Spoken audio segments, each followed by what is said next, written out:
मजहब की तौहीन के हवाले से कुछ कवानीन हैं जो अंग्रेज दौर के अंदर बनाए गए, वो आज हिंदुस्तान में भी हैं और पाकिस्तान में भी हैं। तो कहते हैं जनाब नियत का पता चलेगा, तो नियत का तुम्हें कैसे पता चलेगा कि रजब भट्ट की नियत अंदर से गुस्ताखी की है? क्या तुम ये तायुन करोगे? तुम्हारे पास ये इख्तियार है कि दूसरों की नियत के अंदर झांको? चीफ जस्टिस की सर की कीमत लगाएगी पाकिस्तान के अंदर, मौलवियों ने लगाई ना, तो ये इख्तियार किसने इनको दिया है कि वो दूसरों को काफिर कहें? असल में हकीकत में गुस्ताखे रसूल तो ये लोग हैं कि जो लोगों को दीन से दूर करने का बाइस है। तो आज हम ये गुफ्तगू करेंगे कि ये 295 की तारीख क्या है, कब इसका आगाज़ हुआ, किस दौर में ये बनाए गए और ये कवानीन क्या है। 295 ये पाकिस्तान और हिंदुस्तान दोनों के अंदर मौजूद है। मज़हब के हवाले से, मज़हब की तौहीन के हवाले से कुछ कवानीन हैं जो अंग्रेज़ दौर के अंदर बनाए गए, वो आज हिंदुस्तान में भी हैं और पाकिस्तान में भी हैं। इंडिया में 295 के नाम से सिद्धू मूसेवाला ने, जो वहाँ पर एक सिंगर थे, उन्होंने एक सॉन्ग भी बनाया था 295 के ऊपर। अच्छा, इसी को बहाना बनाकर कुछ गैंगस्टर जो ग्रुप्स हैं उन्होंने उनको कत्ल कर दिया। 28 साल की उम्र थी उनकी, एक यंग नौजवान, वो इंडिया के अंदर सबसे पॉपुलर सिंगर बन गया था। अच्छा, उसके जो सॉन्ग्स वगैरह हैं उसमें कोई ऐसी चीज़ें नहीं है कि जैसे मिसाल के तौर पर आशिकी माशूकी के हवाले से, बल्कि वो सारी मुज़ाहमती चीज़ों पर बनाई गई, यानी रेजिस्टेंस उसके अंदर दिखाई गई है। 295 के हवाले से भी ये है कि उसमें ये बताया कि भाई आप लोग हमारे गुरुद्वारों पर हमला करते हो और फिर खुद तो आप ये काम करते हो, लेकिन जब हमारी तरफ से हम कुछ ज़बान खोलते हैं तो आप हमारे ऊपर 295 लगा देते हो कि इसने ये किया वो किया। सिद्धू मूसेवाला को क्यों कत्ल किया गया? अच्छा, रजब भट्ट आजकल हमारे यहाँ सुर्खियों में है, आजकल हमारे यहाँ उन पर गुफ्तगू की जा रही है, इन पर भी 295 लगाया गया है और ये कहते हैं कि भाई वो मेरे जो सिद्धू मूसेवाला था वो मेरे एक तौर पर उस्ताद है, यानी टीचर है, उनसे मैं मुतासिर हूँ। सिद्धू मूसेवाला, इनका ताल्लुक पंजाब से था, हिंदुस्तान के पंजाब से, और ये आप गूगल भी कर लें तो ये ख़ुद को हिंदुस्तानी कहने के बजाय खालिस्तानी कहते थे, और खालिस्तानी हिंदुस्तान के अंदर एक बगावत का लफ्ज़ है।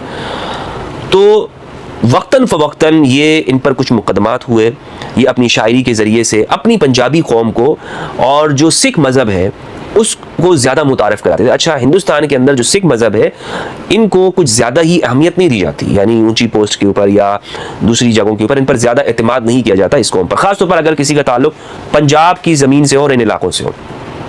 और हिंदुस्तानी रियासत वो मुख्तलिफ़ तरीक़ों से जो पंजाब के रहने वाले हैं उनका मुआशी इस्तेहसाल भी करती है। किस तरह? मिसाल के तौर पर जो उनकी फसलें हैं, उनकी खेत हैं, उनके रेट ख़ुद मुतय्यन कर देती है। दिल्ली में अगर प्याज की कीमत वो 150 रुपये है तो पंजाब के लिए वो मुतय्यन कर देगी कि जनाब 50 रुपये या 20 रुपये। इस तरह वो हिंदुस्तान की हुकूमत इन लोगों के साथ करती है, जिस पर एक तवील अरसे से जो पंजाब के रहने वाले जो किसान हैं वो एक रेजिस्टेंस करते हैं और बाहर आते हैं, एहतजाज करते हैं। तो सिद्धू मूसेवाला ने वो वहाँ पर जो अपनी कौम को उभारा और उनकी कौम के लोग कहते हैं कि जनाब हमारे अंदर जोश जज्बा पैदा करने में इस सिद्धू का बड़ा किरदार रहा है। इनको, सिद्धू को कत्ल कर दिया गया और इनको धमकियाँ मिली थी उस ग्रुप की जानिब से कि जिनका हेड वो जेल के अंदर बैठकर वो हिंदुस्तान के मुख्तलिफ मुस्लिम और गैर मुस्लिम जो अदाकार हैं उनको धमकाता है, या उन लोगों को जिनकी रियासत के साथ थोड़ी भी अनबन होती है या जो ज़्यादा पॉपुलर होते हैं, जैसे मिसाल के तौर पर सलमान खान को धमकाने वाला वो है, संजय दत्त को धमकाने वाला वो है, और इसी तरह दूसरे लोगों को। ये कौन है ये शख्स? ये वो ग्रुप है कि जो बाकायदा एक ऑर्गेनाइज तरीके से ये काम करता है। तो ये जो सिद्धू मूसेवाला है इनको भी धमकियाँ उस ग्रुप की जानिब से मिलती रहीं और बिलाखिर इनको एक दिन कत्ल कर दिया गया। तो गौर करने की बात यह है कि रजब भट्ट जो कहता है कि मैं सिद्धू मूसेवाला वो मेरे उस्ताद हैं, क्या ये बात जो हिंदुस्तान के अंदर हैं उन लोगों को पसंद आएगी कि जिन्होंने उनको मारा है? क्या वो अपने गुमाश्तों के ज़रिए से रजब भट्ट के ख़िलाफ़ कार्रवाई नहीं करा सकते? दुनिया भर के अंदर सोशल मीडिया का ज़माना है, लिंक्स है, तो ये भी इस पहलू के हवाले से भी इसको देखना ज़रूरी है।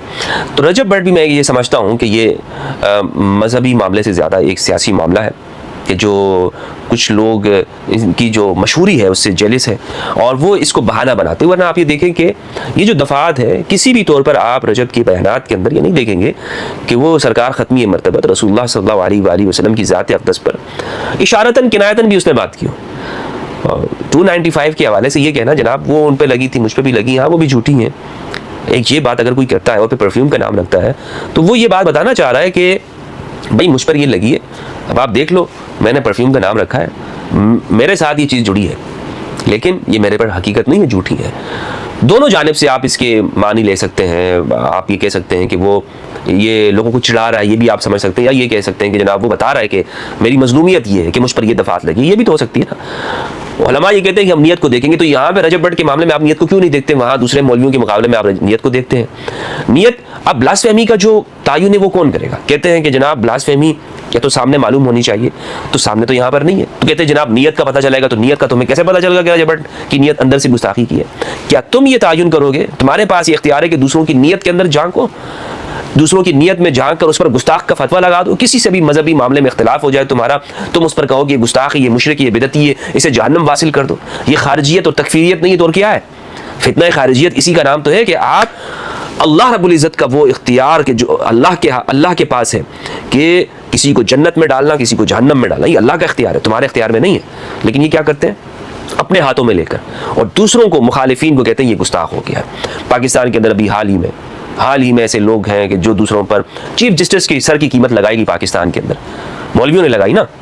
तो ये इख्तियार किसने इनको दिया है कि वो दूसरों को काफिर कहे? असल में हकीकत में गुस्ताख रसूल तो ये लोग हैं कि जो लोगों को दीन से दूर करने का बाइस है। आज नौजवान नस्ल वो इन्हीं मजहबी लोगों की इस इंतहा पसंदी को देखकर वो इस जगह पर आ गई है। वो कहती है भाई ये मजहब के अंदर क्या हर वक्त सरतन से जुदा है, सर काटो, ये करो, वो करो।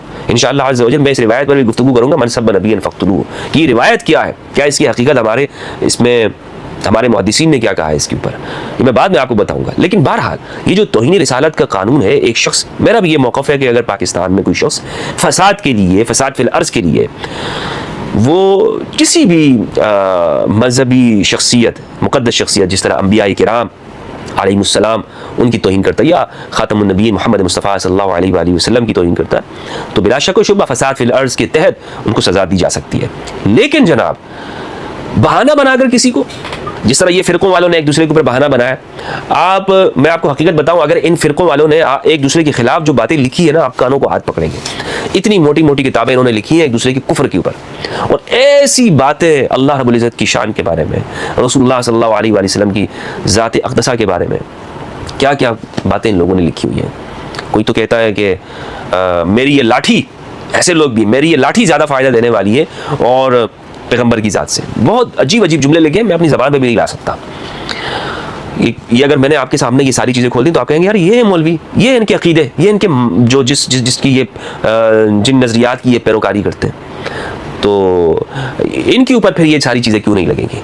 तो इसलिए ये इस्तेमाल करते हैं, जिससे मुखालिफ हो जाए उसके खिलाफ इस्तेमाल करते हैं। तो ज़रूरत इस अमर की है कि हमारे नौजवान इस हवाले से आगाही हासिल करें और किसी ऐसी चीज़ में शरीक ना हो कि जिस पर फिर उनके खिलाफ ये सारी चीज़ें बहाना बनाकर अमल में लाई जाए।